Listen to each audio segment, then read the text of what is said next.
Un día histórico para lo cual la comunidad LGBTQ tanto na Aruba como na Corsou.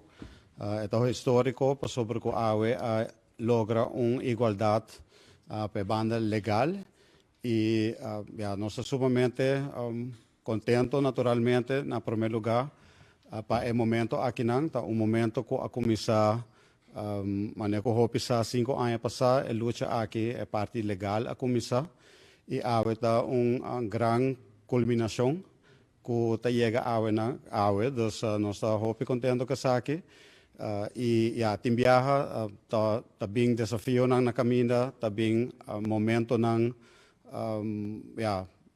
puta apresentar na caminho que ainda vamos ter brinca para nang e seguir para adiante. E todo o momento na tá hase ko o dia de AWE tá a celebração tá aún mais grande dos dor de tour e desafio na naturalmente ko de luta para igualdade o viaja tá bem dilante obstáculo na kotawar poni na caminho dos hopi feliz AWE. AWE tá eindvonnis nossa raia, dus eindarrest ne caso ora ko tá trata hoogeraad.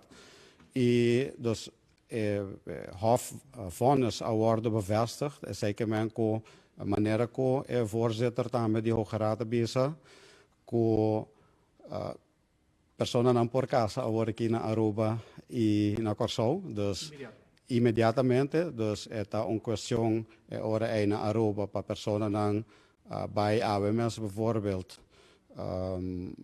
Hasi não começar um processo na censo na Aruba of na kransje na Corsou para não começar o processo para vai ondertrouw e casa. Dus não tem nada mais que para na caminho AWE dus leida worden assim explica que o matrimônio desde agora aqui também te conta para pareja de mesmo sexo.